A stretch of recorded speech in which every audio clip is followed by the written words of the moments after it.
प्रेक्षको नमस्कार. राज्य निवडणूक आयोगाने पत्रकार परिषद घेत आज राज्यातील 29 महानगरपालिकांच्या निवडणुका जाहीर केल्या आहेत.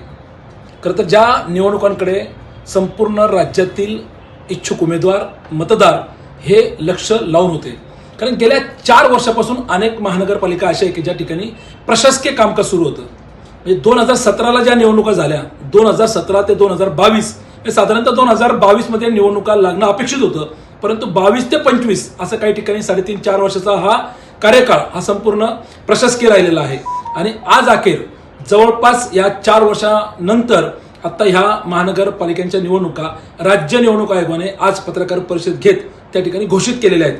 काय नेमक्या तारखा आहेत यात आपण सविस्तरपणे पाहूयात.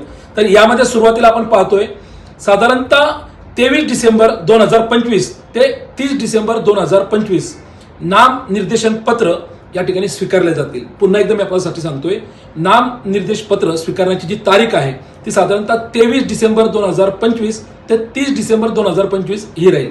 याचबरोबर 31 डिसेंबर 2025 ही जी तारीख असणार आहे ही छाननीसाठीची असणार आहे. 31 डिसेंबर 2025 या तारखेला छाननी होणार आहे. त्यानंतरची जी तारीख येते ती म्हणजे 2 जानेवारी 2026. खरं तर ही तारीख खूप महत्वाची आहे.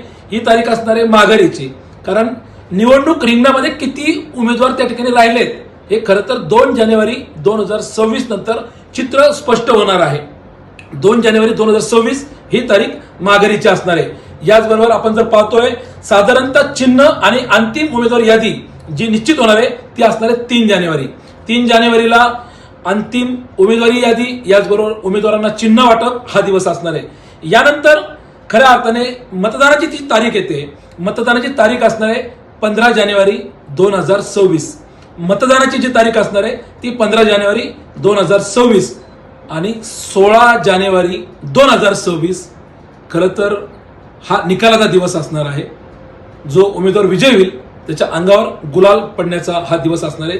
आजची तारीख आहे 15 डिसेंबर 2025, अर्थात पुढच्या 15 जानेवारी 2026 ला मतदानाचा दिवस आणि 16 जानेवारी 2026 ला हा निकालाचा दिवस आहे.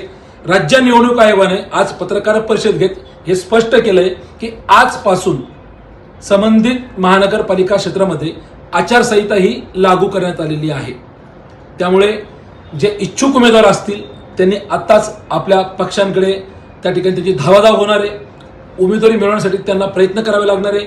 काही अनेक उमेदवार असतील ते अपक्ष लढणार आहेत, परंतु खऱ्या अर्थाने ज्या महानगरपालिका त्यामध्ये मुंबई असेल, ठाणे असेल, कल्याण असेल, पुणे असेल आणि पिंपरी चिंचवड असेल, खरं तर या संपूर्ण महानगरपालिकेच्या कार्यक्षेत्रामधील उमेदवारांच्या ह्या निवडणुकांकडे तारखांकडे लक्ष लागलं होतं. आज दुपारी राज्य निवडणूक आयोगाने पत्रकार परिषद घेत या तारखा त्या ठिकाणी घोषित केलेल्या आहेत. तर आपलंही संपूर्ण लक्ष आपला आवाज न्यूज नेटवर्क मागील काही वर्षांपासून पिंपरी चिंचवड शहरामधील सातत्याने ज्या सकारात्मक बातम्या असतील, ज्या घडामोडी असतील तुमच्यापर्यंत जलद गतीने आणि सर्वात आधी देण्याचं काम करते ते माध्यम म्हणजे तुमच्या हक्काचं माध्यम आपला आवाज न्यूज नेटवर्क. आजही या निवडणुकीच्या तारखा तुमच्यापर्यंत सर्वात आधी पोहोचवण्याचं काम आपला आवाज न्यूज नेटवर्कने केलं आहे. यापुढे संपूर्ण 1 महिन्यामध्ये पिंपरी चिंचवड शहरामध्ये ह्या निवडणूक काळामध्ये ज्या ज्या घडामोडी घडतील त्या तुमच्यापर्यंत रोखठोक पद्धतीने पोहोचवण्याचं काम आमची संपूर्ण आपला आवाज न्यूज नेटवर्कची टीम करणार आहे. तोपर्यंत तुर्तास वेळ झाली तर थांबण्याची. ताज्या घडामोडीसाठी आपण पाहत राहा आपला आवाज. धन्यवाद.